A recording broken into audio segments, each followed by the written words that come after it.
Bismillahirrohmanirrohim. Assalamualaikum warahmatullahi wabarakatuh. Kami dari kelompok 5 pada kesempatan ini akan mempresentasikan materi mengenai bab budaya dan sejarah perkembangan Islam. Sebelum itu, saya akan memperkenalkan anggota kelompok kami, yaitu 1. Isnandita Putri Raihan dengan NPM 202154011. 2. Riani Amalia dengan NPM 202154066. 3. Saya sendiri Priska Anyelina dengan NPM 202154071.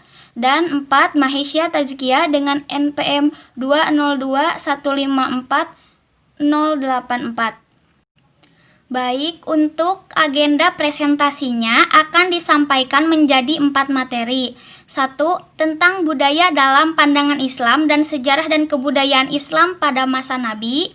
2. Tentang masa Khulafaur Rasyidin dan masa Bani Umayyah. 3. Tentang masa Bani Abbasiyah dan dinasti-dinasti kecil. Dan 4. Tentang Islam di Indonesia. Langsung saja untuk materi pertama akan disampaikan oleh saudari Riani Amalia. Kepadanya disilakan. Baik, terima kasih kepada moderator yang telah mempersilahkan saya. Kali ini saya akan menjelaskan mengenai makna budaya. Budaya atau kebudayaan berasal dari bahasa Sanskerta, yaitu budaya. Kata budaya itu sendiri merupakan bentuk jamak dari kata budi, yakni segala sesuatu yang berkaitan dengan budi dan akal manusia. Budaya menurut para pakar, yang pertama menurut Konja Diningrat, kebudayaan adalah keseluruhan dari kelakuan dan hasil kelakuan manusia yang teratur oleh kelakuan yang harus didapatkannya dengan belajar dan yang semuanya tersusun dalam kehidupan masyarakat.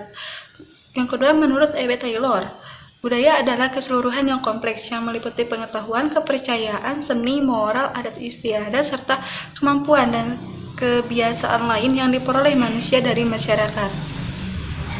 Ada beberapa unsur yang terdapat dalam kebudayaan budaya, di mana kita sebut sebagai kultural universal, yaitu yang pertama peralatan dan perlengkapan hidup manusia, kedua mata pencarian hidup dan sistem-sistem ekonomi, ketiga sistem kemasyarakatan, keempat bahasa, kelima kesenian, keenam sistem pengetahuan, ketujuh religi atau sistem kepercayaan. Ketika kita memahami unsur-unsur kebudayaan tersebut, kita akan mengetahui unsur-unsur budaya yang dapat berubah dan unsur-unsur budaya yang tidak dapat berubah. Adapun unsur-unsur budaya yang dapat berubah yaitu teknologi, bahasa, dan seni.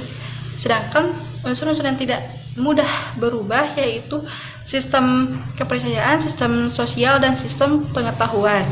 Berdasarkan pengertian di atas, secara singkat dapat disimpulkan bahwa kebudayaan atau budaya adalah hasil karya, rasa, dan cipta manusia yang melekat dan hidup di masyarakat sebagai sebuah sistem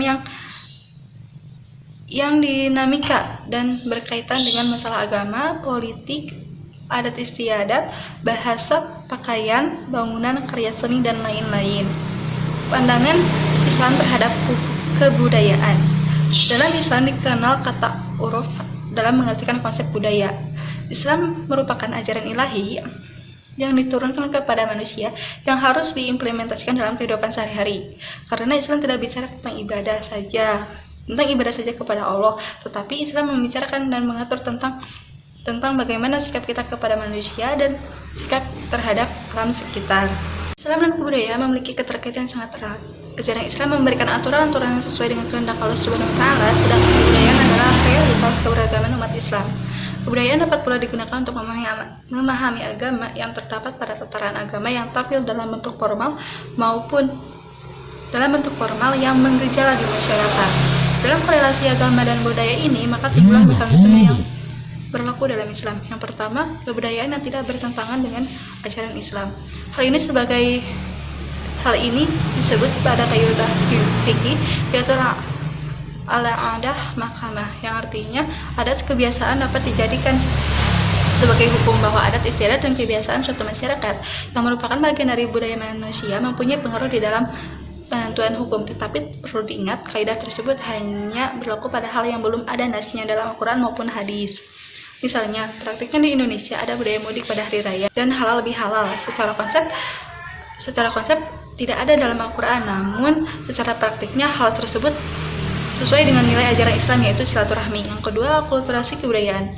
Yang dimaksud akulturasi kebudayaan ini adalah ada tradisi masyarakat yang bertentangan dengan ajaran Islam. Namun tradisi tersebut tetap dilaksanakan, tetap dimasukkan ajaran Islam. Misalnya melaksanakan upacara 7 hari orang meninggal ataupun 40 hari orang meninggal, tetapi Islam mencoba merekonstruksikan upacara tersebut agar menjadi lebih islami, yaitu dengan pembacaan ayat kitab suci Al-Quran pada saat pelaksanaan upacara-upacara tersebut, sehingga cara tersebut bisa bernilai ibadah. Yang ketiga, kebudayaan yang bertentangan dengan syariat Islam, yaitu kebudayaan yang dimana tidak ada nas ataupun dalilnya yang terdapat dalam Al-Quran maupun sunnah Rasul. Tradisi ini juga bertentangan dengan norma, hukum, adat, sopan santun, dan menimbulkan keresahan dalam kehidupan bermasyarakat. Misalnya melakukan kegiatan perjudian atau mabuk-mabukan pada suatu hajatan. Sejarah dan kebudayaan Islam pada masa Nabi. Yang pertama, keadaan kota Mekah sebelum Nabi Muhammad lahir. Kondisi bangsa Arab sebelum kedatangan Islam, terutama di sekitar Mekah, yaitu diwarnai dengan menyembah berhala sebagai Tuhan, yang dikenal dengan istilah paganisme. Selain menyembah berhala, di kalangan bangsa Arab juga ada pula yang menyembah agama Masehi atau Nasrani. Agama ini dipeluk oleh penduduk Yaman, Najran, dan Syam. Di samping itu juga agama Yahudi yang dipeluk oleh penduduk Yahudi imigran dari Yaman dan Madinah, serta agama Majusi, yaitu agama orang-orang Persia. Mereka juga dikenal sebagai masyarakat yang memiliki perilaku buruk, seperti suka mabuk-mabukan, berjudi, dan berzina. Perempuan pada saat itu juga tidak ada harga dirinya, melainkan perempuan hanya dijadikan sebagai objek pemuas birahi mereka. Pada waktu itu juga mereka suka mengubur bayi perempuan hidup-hidup, karena mereka menganggap bahwa setiap bayi perempuan yang lahir itu merupakan malapetaka yang besar dan menimbulkan dan menjadi aib bagi keluarga. Yang kedua, keadaan pertama setelah Nabi Muhammad lahir. Nabi Muhammad dilahirkan pada tanggal 12 Rabiul Awal, tepatnya tanggal 20 April tahun 571 Masehi di kota suci Mekah, bertepatan pada tahun gajah. Awal kenabiannya dimulai ketika beliau bertahanus atau menyepi di Gua Hiro. Sebagai akibat dari keprihatinan beliau melihat keadaan bangsa Arab yang menyembah berhala, di tempat inilah beliau menerima wahyu yang pertama, yaitu surat Al-Alaq 1-5. Dengan wahyu yang pertama ini, maka beliau itu telah diutus menjadi nabi utusan Allah, dan saat itu Nabi Muhammad belum diperintahkan untuk menyeru kepada umatnya. Kemudian beliau menantikan wahyu berikutnya dengan datang kembali ke tempat itu, dan beliau mendapatkan wahyu surat Al-Mudaththir ayat 1-7. Nabi Muhammad pun diangkat menjadi rasul dan disuruh menyuruh kepada umatnya. Dalam hal ini, dakwah Nabi Muhammad dibagi menjadi 2 periode. Yang pertama, periode Mekah, yaitu mempunyai cirinya tentang pembinaan dan pendidikan tauhid. Yang kedua, periode Madinah, yaitu ciri pokoknya itu pendidikan sosial dan politik. Pada periode Mekah, Nabi Muhammad pada 3 tahun pertama melakukan secara dakwah sembunyi-sembunyi, yaitu mulai dari keluarga dan dimulai dari istri beliau yakni Khadijah, kemudian Ali bin Abi Thalib, Abu Bakar sebagai sahabat beliau, lalu Zaid bekas budak beliau. Setelah itu banyak orang yang masuk Islam dan dengan perantara Abu Bakar. Yang terkenal dengan julukan As-Sabiqun Al-Awwalun, yaitu orang-orang yang dahulu masuk Islam, yaitu Utsman bin Affan, Jubair bin Awam, Sa'ad bin Abu Waqqas, Abdurrahman bin Auf, Talha bin Ubaidillah, Abu Ubaidah bin Jarrah, dan Arqam bin Abil Arqam. Ada 3 cara yang dilakukan Nabi Muhammad dalam menyebarkan agama Islam. Yang pertama secara rahasia, yaitu tahap ini Nabi menyampaikannya pada kalangan keluarganya sendiri dan teman dekatnya. Yang kedua, secara resmi rahasia dia menyebarkan agama Islam dalam ruang lingkup yang lebih luas, termasuk Bani Muthalib dan Bani Hashim. Yang ketiga, secara terang-terangan dia berdakwah secara terang-terangan ke segenap lapisan masyarakat, baik kaum bangsawan maupun hamba sahaya. Ketiga tahapan dakwah ini, Nabi Muhammad selama kurang lebih 13 tahun di Mekah dengan fokus kepada pembinaan tauhid, nilai-nilai ketauhidan kepada umatnya. Selanjutnya yaitu periode Madinah.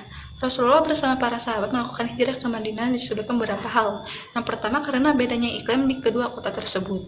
Yang kedua, karena pada umumnya para nabi tidak dihormati di negaranya, sehingga Nabi Muhammad sama tidak diterima oleh kaumnya sendiri. Yang ketiga, karena tantangan yang dihadapi di Madinah tidak sekeras di Mekah. Pada periode ini, pengembangan Islam lebih ditekankan terhadap dasar-dasar pendidikan masyarakat Islam dan pendidikan sosial kemasyarakatan. Oleh itu, Nabi Muhammad meletakkan dasar-dasar masyarakat Islam di Madinah sebagai berikut. Yang pertama, mendirikan masjid.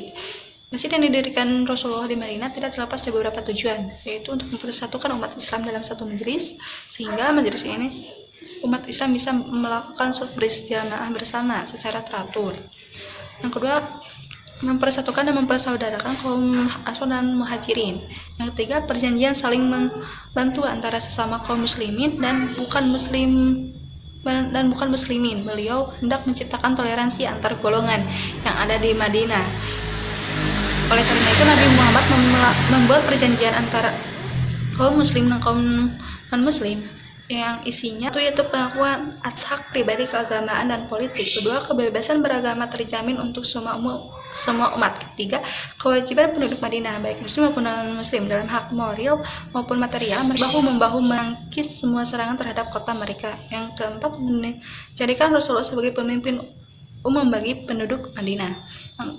Poin keempat yaitu meletakkan dasar-dasar politik, ekonomi, dan sosial untuk masyarakat baru. Yang kelima, mengadakan perjanjian dengan seluruh penduduk Madinah, baik yang sudah masuk Islam maupun yang belum masuk Islam. Perjanjian ini dikenal dengan sebutan Piagam Madinah, yang isinya undang-undang dikenal dengan Konstitusi Madinah. Keempat yaitu meletakkan dasar-dasar politik, ekonomi, dan sosial untuk masyarakat baru. Ketika masyarakat Islam terbentuk, maka diperlukan dasar-dasar yang kuat bagi masyarakat yang baru terbentuk tersebut. Oleh karena itu, ayat Al-Quran yang diturunkan dalam periode ini terutama ditujukan kepada pembinaan hukum. Kemudian ayat itu diberi penjelasan oleh Rasulullah baik dengan lisan maupun dengan perbuatan, sehingga terdapat dua sumber hukum dalam Islam, yaitu Al-Quran dan hadis. Yang kelima itu mengadakan perjanjian dengan seluruh penduduk Madinah, baik yang sudah masuk Islam maupun yang belum masuk Islam. Perjanjian ini disebut dengan Piagam Madinah. Konstitusi atau piagam ini secara garis besar menyangkut masalah-masalah yang berkaitan dengan seluruh aspek kehidupan manusia. Pertama, bidang politik, yaitu menerapkan sistem musyawarah. Kedua, bidang keamanan, seluruh warga negara berhak mendapatkan keamanan dan kemerdekaan. Bidang sosial, Nabi Muhammad meletakkan dasar persamaan di antara manusia. Keempat, bidang ekonomi, Nabi Muhammad menerapkan sistem yang menjamin keadilan sosial. Bidang keagamaan, hak beragama dijamin, namun harus memiliki sikap yang toleransi terhadap kegiatan-kegiatan keagama yang diselenggarakan oleh masyarakat atau penduduk kota Madinah. Sekian materi dari saya serahkan kembali kepada moderator. Terima kasih kepada Riani Amalia yang telah menyampaikan materinya. Selanjutnya yaitu materi kedua yang akan disampaikan oleh saya sendiri. Masa Khulafaur Rasyidin. Pertama, masa Abu Bakar yang terjadi pada tahun 11 sampai 13 Hijriah atau 632 sampai 634 Masehi. Setelah Rasulullah SAW wafat, pemerintahan Islam dilanjutkan oleh Abu Bakar As-Siddiq. Pengangkatan Abu Bakar sebagai khalifah atau pengganti Nabi terjadi pada peristiwa Saqifah Bani Sa'idah. Ini membuktikan bahwa Abu Bakar menjadi khalifah bukan atas kehendaknya sendiri, tetapi hasil dari musyawarah yang dilakukan oleh umat Islam. Dengan terpilihnya Abu Bakar As-Siddiq menjadi khalifah, maka mulailah beliau menjalankan kekhalifahannya, baik sebagai pemimpin umat maupun pemimpin pemerintahan. Sistem politik Islam pada masa Abu Bakar bersifat sentral. Maksudnya kekuasaan legislatif, eksekutif, dan yudikatif terpusat di tangan khalifah. Akan tetapi meskipun demikian, dalam memutuskan suatu masalah, Abu Bakar selalu mengajak para sahabat untuk bermusyawarah. Dalam menjalankan roda pemerintahannya, Abu Bakar mengeluarkan kebijakan dalam berbagai bidang. Pertama, dalam bidang politik, yang isinya 1. Pemerintahan berdasarkan musyawarah. Apabila terjadi suatu perkara, Abu Bakar selalu mencari hukumnya dalam kitab Allah, dalam hadis Rasul, dan jika tidak ditemukan, maka beliau bermusyawarah. 2. kekuasaan undang-undang. Artinya di mata undang-undang semuanya sama, baik itu pejabat, rakyat, muslim, dan non-muslim. Kedua, di bidang ekonomi. Isinya yaitu 1. Menegakkan hukum dengan memerangi mereka yang tidak mau membayar zakat. 2. Tidak menjadikan ahli badar atau orang-orang yang berjihad pada perang badar sebagai pejabat negara. 3. Tidak mengistimewakan ahli badar dalam pembagian kekayaan negara. 4. Mengelola barang tambang atau rikaz yang terdiri dari emas, perak, perunggu, besi, dan baja sehingga menjadi sumber pendapatan negara. 5. Menetapkan gaji pegawai berdasarkan karakteristik daerah kekuasaan masing-masing. 6. Tidak merubah kebijakan Rasulullah dalam masalah jizyah atau pajak perseorangan yang dikeluarkan oleh orang-orang non-muslim. Selanjutnya, dalam bidang keagamaan. Selain dalam bidang ekonomi juga, Abu Bakar juga mengeluarkan kebijakan dalam bidang keagamaan, yang isinya 1. Memerangi kaum riddat atau murtad. Kekhalifahan Abu Bakar yang begitu singkat sangat disibukkan dengan peperangan. Dalam pertempuran itu, tidak hanya melawan musuh-musuh Islam dari luar, tetapi juga dari dalam, setelah Rasulullah wafat. 2. Pengumpulan ayat-ayat Al-Quran. Hal ini dilakukan Abu Bakar karena ada beberapa alasan. Yang pertama, karena para penghafal wahyu banyak yang gugur syahid di medan pertempuran. Kedua, karena sarana penulisan wahyu berupa daun-daun, kayu-kayu, dan tulang-tulang adalah benda-benda yang mudah rusak. Kalau kedua hal tersebut habis dan lenyap, akan membahayakan kemurnian wahyu. Kepemimpinan Khalifah Abu Bakar berlangsung hanya 2 tahun 3 bulan 11 hari. Masa tersebut merupakan waktu yang paling singkat bila dibandingkan dengan kepemimpinan khalifah-khalifah penerusnya. Meski demikian, beliau dapat disebut sebagai penyelamat dan penegak agama Allah di muka bumi. Dengan sikap kebijaksanaannya sebagai kepala negara dan ketangawudzannya kepada Allah serta agamanya, beliau dapat menghancurkan musuh-musuh yang merongrong agama Islam, bahkan dapat memperluas wilayah Islam keluar Arabia. Kedua, masa Umar bin Khattab terjadi pada tahun 13 sampai 23 Hijriah atau 634 sampai 644 Masehi. Menjelang wafat, Abu Bakar menunjuk Umar bin Khattab sebagai penggantinya. Disinilah tampak perbedaan di mana Abu Bakar yang diangkat dan diakui oleh mayoritas umat, sedangkan Umar diangkat dan ditunjuk oleh seorang saja, yaitu Abu Bakar. Pemerintahannya berlangsung selama 10 tahun 6 bulan. Kepemimpinan Umar bisa dikatakan kepemimpinan yang paling gemilang di antara khalifah yang termasuk pada khalifah Khulafaur Rasyidin. Ada beberapa bidang yang terrealisasikan pada masanya. Pertama, dalam bidang politik. Umar bin Khattab pada masa pemerintahannya telah membentuk lembaga-lembaga yang disebut juga dengan Ahlul Hal wal Aqdi.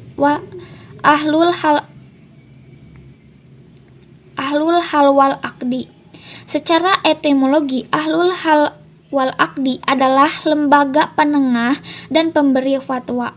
Sedangkan secara terminologi adalah wakil-wakil rakyat yang duduk sebagai anggota majelis syura, yang terdiri dari alim ulama dan kaum cerdik pandai atau cendekiawan yang menjadi pemimpin-pemimpin rakyat.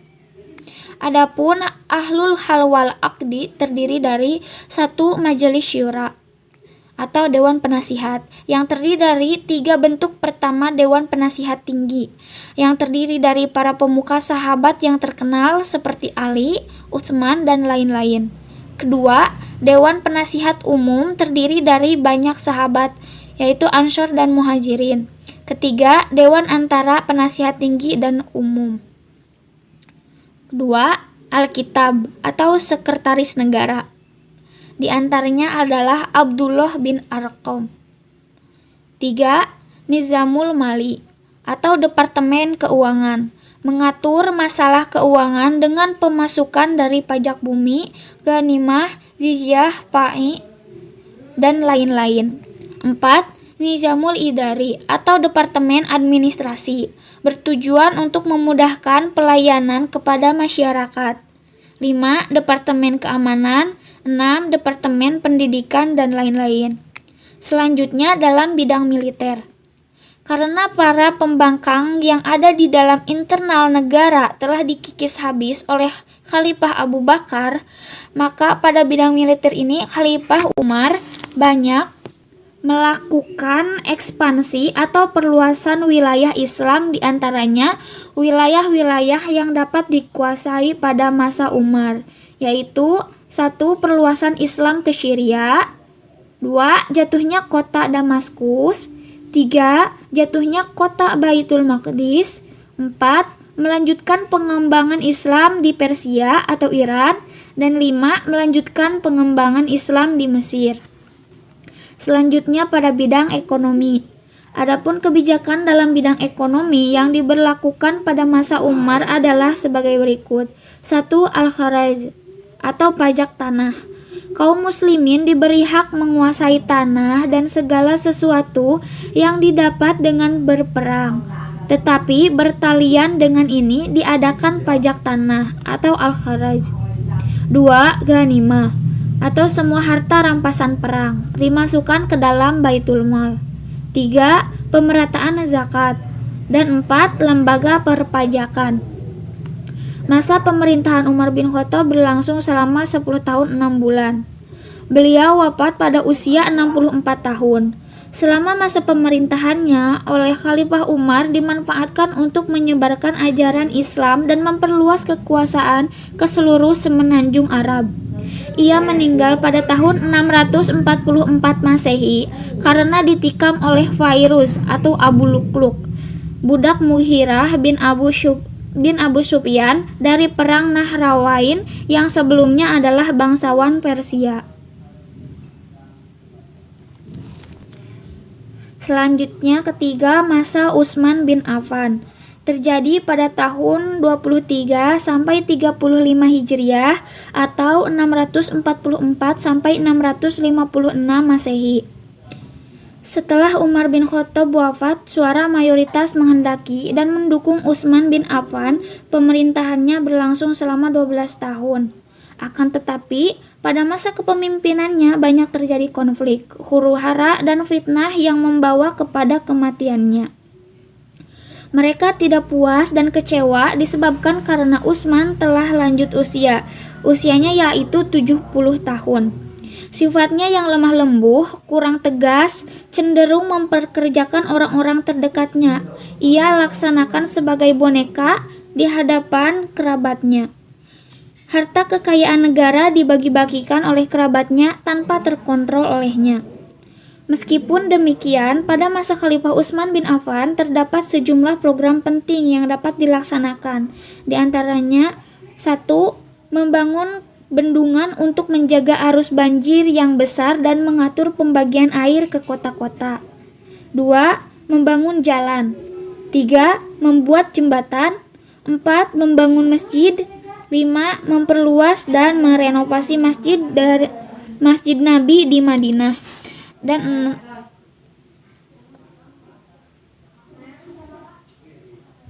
5. Memperluas dan merenovasi Masjid Nabi di Madinah. Dan 6. Penulisan Al-Quran. Tidak lama kemudian Utsman meninggal dunia karena dibunuh oleh kaum pemberontak yang terdiri dari orang yang kecewa kepadanya. Keempat, pada masa Ali bin Abi Thalib yang terjadi pada tahun 35 sampai 40 Hijriah atau 656 sampai 661 Masehi. Setelah Utsman bin Affan meninggal, maka kekhalifahannya dilanjutkan oleh Ali bin Abi Thalib. Dia menjabat sebagai khalifah selama 6 tahun 9 bulan. Dalam kekhalifahannya selalu ditandai dengan keadaan yang tidak stabil, konflik, huru-hara, dan pemberontakan seiring bermunculan. Hal ini diakibatkan karena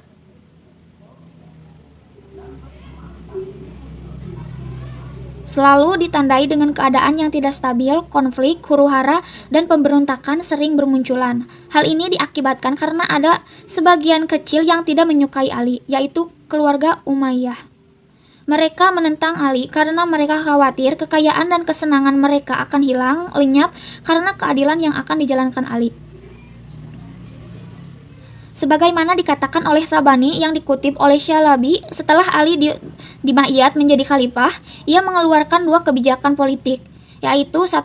Memecat kepala daerah angkatan Utsman dan menggantikan dengan gubernur baru. 2. Yaitu mengambil kembali tanah yang dibagi-bagikan Utsman kepada keluarga-keluarganya dan kaum kerabatnya tanpa jalan yang sah. Di antara peristiwa pemberontakan yang terbesar yang terjadi pada masa Ali, yang pertama adalah Perang Jamal, yang dipimpin oleh Aisyah, Tahlah, Jubair, dan Abdullah bin Jubair. Tetapi kemenangan ada pada Ali. Kedua, Perang Siffin, yaitu perang yang terjadi antara Ali bin Abi Thalib dan Muawiyah yang diakhiri dengan peristiwa tahkim atau perundingan. Peristiwa ini menyebabkan terpecah belahnya umat Islam pada 3 kelompok, yakni Syiah, Khawarij, dan Sunni atau Sunnah wal Jamaah. Akibatnya, Ali dan kelompoknya jadi lemah dan akhirnya pada tanggal 20 Ramadan tahun 40 Hijriah atau 660 Masehi, Ali dibunuh oleh kelompok Khawarij.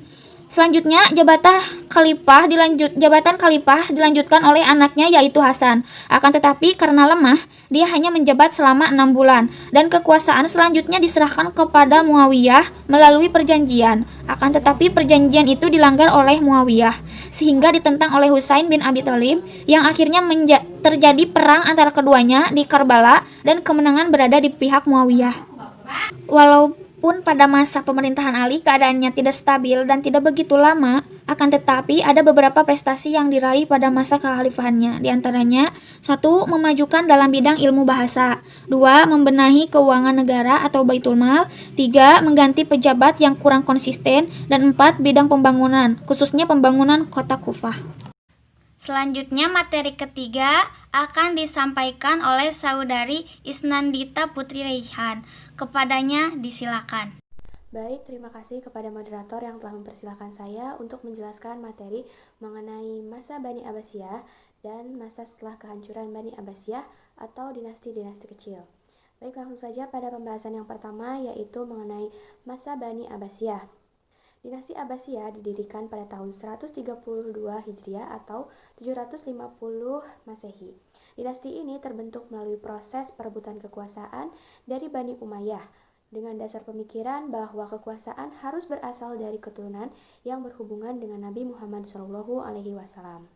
Kekuasaan dinasti Abbasiyah ini berlangsung dalam rentang waktu yang sangat lama, yaitu sekitar 524 tahun, yang dimulai pada tahun 132 hingga 656 Hijriah atau 750 sampai 1258 Masehi.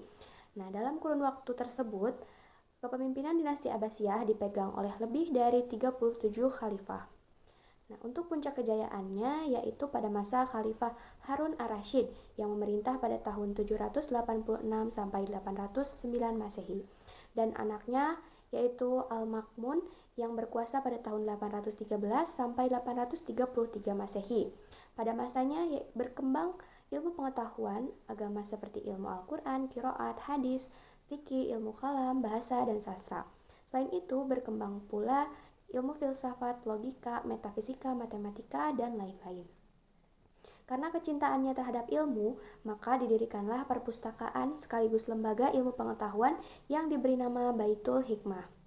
Pada masa Al-Ma'mun, beliau memerintahkan supaya dibeli dan dikumpulkan untuknya buku-buku karya bangsa asing, kemudian diterjemahkan ke dalam bahasa Arab, lalu dikumpulkan di Baitul Hikmah. Di antara penerjemah yang masyhur adalah Hunain bin Ishaq yang merupakan seorang Kristen Nestorian yang banyak menerjemahkan buku-buku Yunani ke dalam bahasa Arab. Dengan demikian, dinasti Abbasiyah dengan pusatnya di Baghdad sangat maju sehingga disebut sebagai pusat peradaban dan pusat ilmu pengetahuan. Ada beberapa kemajuan yang berhasil diraih pada masa dinasti Abbasiyah. Yang pertama pada bidang agama dan juga bidang umum. Nah, dalam bidang agama, ilmu-ilmu yang berkembang yaitu ilmu fikih, ilmu tafsir, hadis, ilmu kalam, dan ilmu bahasa. Sedangkan dalam bidang umum, yang berkembang adalah ilmu filsafat, ilmu kedokteran, matematika, farmasi, ilmu astronomi, geografi, dan juga sastra. Untuk akhir dari kekuasaan dinasti Abbasiyah, ialah ketika Baghdad dihancurkan oleh pasukan Mongol yang dipimpin oleh Hulagukan pada tahun 656 Hijriah atau 1258 Masehi. Nah, pada saat itu, Baghdad dihanguskan dan diratakan dengan tanah. Khalifah Bani Abbasiyah yang terakhir adalah Al-Mu'tasim Billah yang kemudian dibunuh. Buku-buku yang terkumpul di Baitul Hikmah kemudian dibakar dan dibuang ke Sungai Tigris. Dengan demikian, lenyaplah dinasti Abbasiyah yang telah memainkan peran penting dalam percaturan kebudayaan dan peradaban Islam yang gemilang. Materi selanjutnya yaitu setelah kehancuran dinasti Abbasiyah atau dinasti-dinasti kecil. Yang pertama adalah dinasti Umayyah di Spanyol Andalusia. Setelah kekuasaan kekhalifahan Umayyah yang berpusat di Damaskus digulingkan oleh Bani Abbasiyah pada tahun 750 Masehi, dinasti tersebut tidak sepenuhnya runtuh. 5 tahun sesudahnya, Abdurrahman I yang bergelar Al-Dakhil berhasil mendirikan kekhalifahan Umayyah baru di daratan Eropa, tepatnya di Spanyol. Kekhalifahan yang baru itu banyak melahirkan para ilmuwan muslim terkemuka yang bermunculan di Spanyol.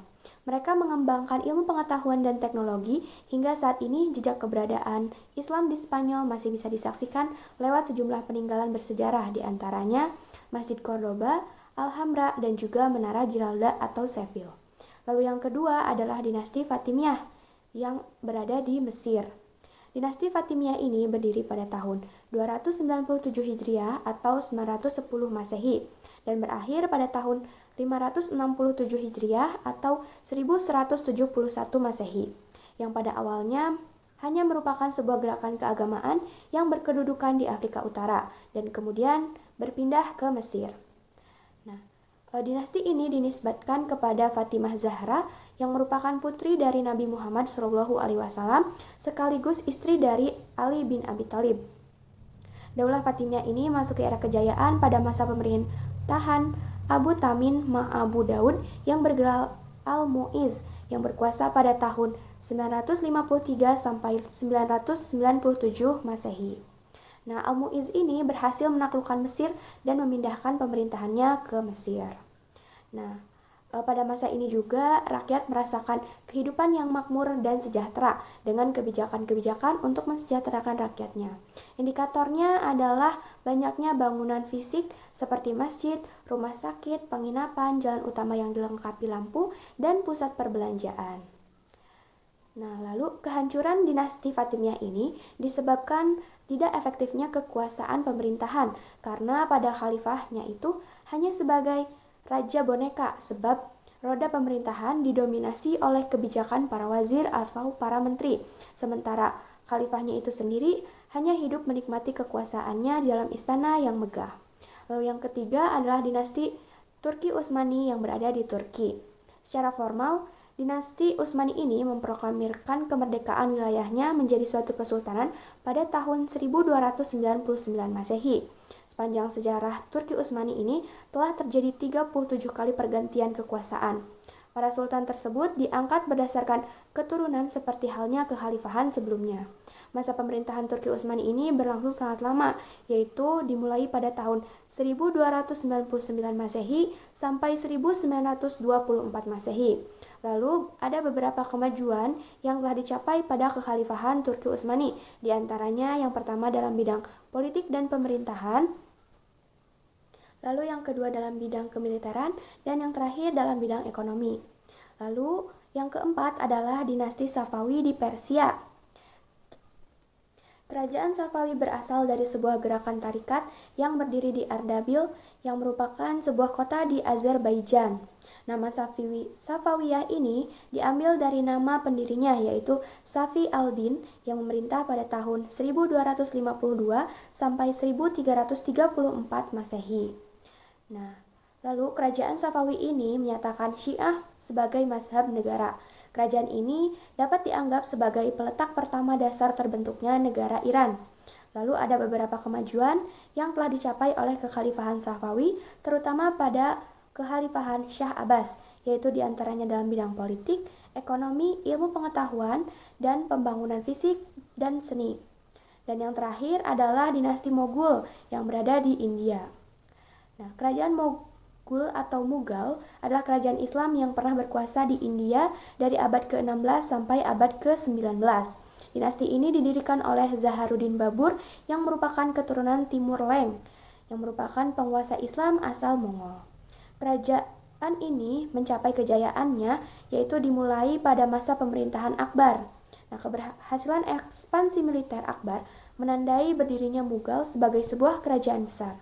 Lalu ada beberapa kemajuan yang diraih oleh dinasti Mughal, di antaranya dalam bidang politik dan pemerintahan, bidang ekonomi dan perdagangan, pendidikan dan iptek, dan juga seni dan budaya. Setelah 1,5 abad dinasti Mughal berada dalam kejayaannya, para pelanjut Aurangzeb tidak sanggup untuk mempertahankan kebesaran yang telah dicapai oleh pendahulu-pendahulunya. Kejayaan Mughal akhirnya hilang dengan kematian Aurangzeb, dan juga satu persatu penguasa daerah melepaskan diri dari pemerintahan pusatnya yaitu berada di Delhi. Mungkin cukup sekian yang dapat saya sampaikan. Terima kasih, saya kembalikan kepada moderator. Terima kasih kepada Saudari Isnandita Putri Raihan yang telah menyampaikan materinya. Selanjutnya materi terakhir yaitu akan disampaikan oleh Saudari Mahisya Tazkia. Kepadanya disilakan. Baik, terima kasih kepada moderator yang telah memberikan saya waktu untuk sedikit menjelaskan tentang Islam di Indonesia. Negara Indonesia sebagai negara kepulauan dan sebagai produsen rempah-rempah yang tersekat jauh antar pulau dengan Timur Tengah, India, dan Cina oleh lautan dan samudra yang amat luas. Segenap kemajuan agama yang terjadi di luar akan masuk dan mengubah kehidupan di Indonesia. Agama Hindu dan Buddha yang berasal dari India masuk ke Nusantara melahirkan perubahan tatanan budaya dari kekuasaan politik atau kerajaan Hindu dan Buddha. Misalnya, kerajaan Hindu Pajajaran, Singasari, Kediri, dan Majapahit. Pertama, sejarah awal masuk Islam di Nusantara. Pada masa kedatangan agama Islam, penyebaran agama Islam dilakukan oleh para pedagang Arab, India, dan Cina. Diprediksi pada abad ke-7 Masehi merupakan awal kedatangan agama Islam. Mengenai kapan waktu masuknya Islam ke Indonesia, sebetulnya terdapat banyak teori yang diungkapkan oleh para ahli. Di antaranya, yang pertama ada masuknya Islam sejak abad ke-7. Pedagang-pedagang Muslim yang berasal dari Arab, Cina, dan India, mereka juga datang ke Indonesia untuk berdagang sejak abad ke-7. Ketika Islam pertama kali berkembang di Timur Tengah, Malaka merupakan pusat utama lalu lintas perdagangan dan pelayaran. Melalui Malaka, hasil hutan dan rempah-rempah dari seluruh pelosok Nusantara dibawa ke Cina dan India, terutama Gujarat yang melakukan hubungan dagang langsung dengan Malaka dan pada waktu itu. Yang kedua, masuknya Islam sejak abad ke-13 Masehi. Di samping pendapat tentang masuknya Islam pada abad ke-7 di atas, beberapa ahli justru meyakini jika sejarah masuknya Islam ke Indonesia baru dimulai pada abad ke-13 Masehi. Pendapat ini didasarkan pada penemuan-penemuan sebagai bukti yang kuat, diantaranya dikaitkan dengan masa runtuhnya dinasti Abbasiyah di Baghdad. Berita dari Marco Polo, penemuan batu nisan kubur Sultan Malik As-Saleh di Samudra Pasai. Juga berita datang dari Ibnu Battuta. Di kalangan para sejarawan terdapat beberapa pendapat. Ahmad Mansur Surya Negara mengikhtisarkannya menjadi 4 teori besar, yaitu yang ke-1 ada teori Gujarat Profesor Dr. Snow Holdonje. Menurutnya, Islam tidak mungkin masuk ke Nusantara Indonesia langsung dari Arabia tanpa melalui ajaran tasawuf yang berkembang di India.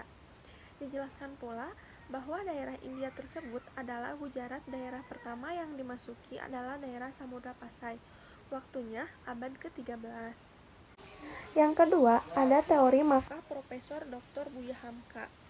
Buya Hamka adalah seminar masuknya agama Islam ke Indonesia di Medan pada tahun 1963, lebih menggunakan fakta yang diangkat dari berita Cina dinasti Tang. Adapun waktu masuknya agama Islam ke Nusantara Indonesia terjadi pada abad ke-7 Masehi.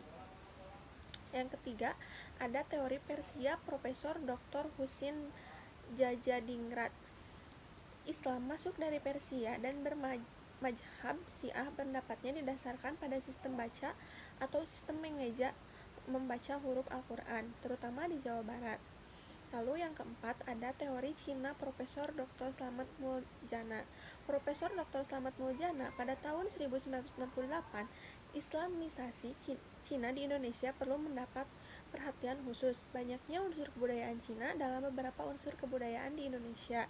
Perlu dipertimbangkan peran-peran orang Cina dalam Islamisasi di Nusantara, misalnya dalam tulisan-tulisan literatur Jawa klasik.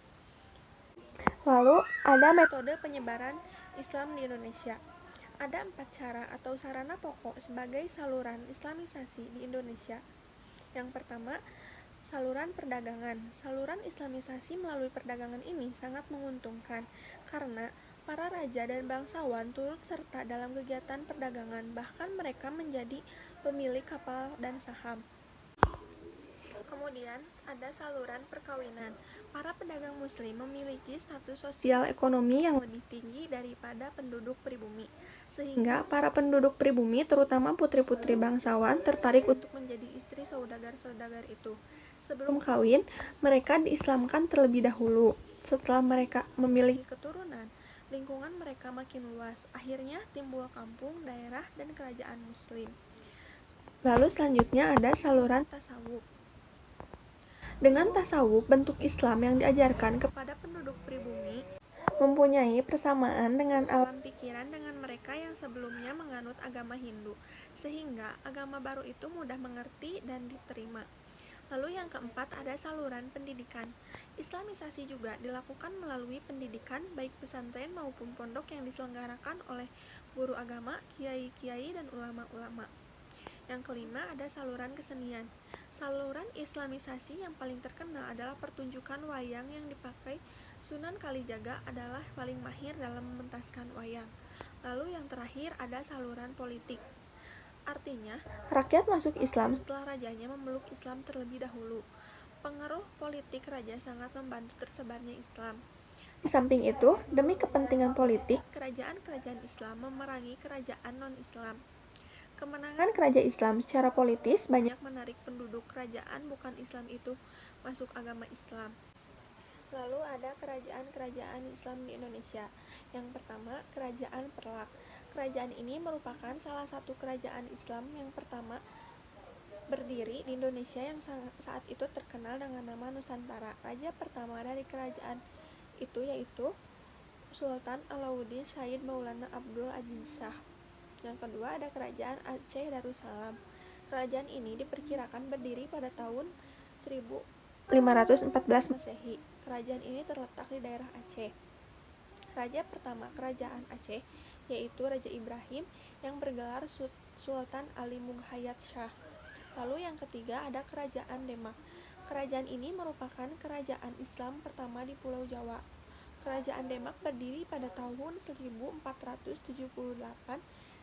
di Palembang, Maluku, Banjar, dan wilayah bagian utara wilayah Jawa merupakan daerah kekuasaan Raja Demak. Ada beberapa peninggalan Kerajaan Demak, yaitu Masjid Agung Demak, Soko Tatal, dan Soko Guru, dan Pintu Gledek, Kentongan, Beduk, Dampar Kencana, Prim Campa, Kolam Wudu, dan Mahrusa. Lalu yang keempat ada Kerajaan Mataram Islam. Kerajaan ini berdiri pada tahun 1586 Masehi di Kota Gede, bagian tenggara dari Yogyakarta. Kerajaan ini didirikan oleh Sutowijoyo, saudara dari Pangeran Benowo.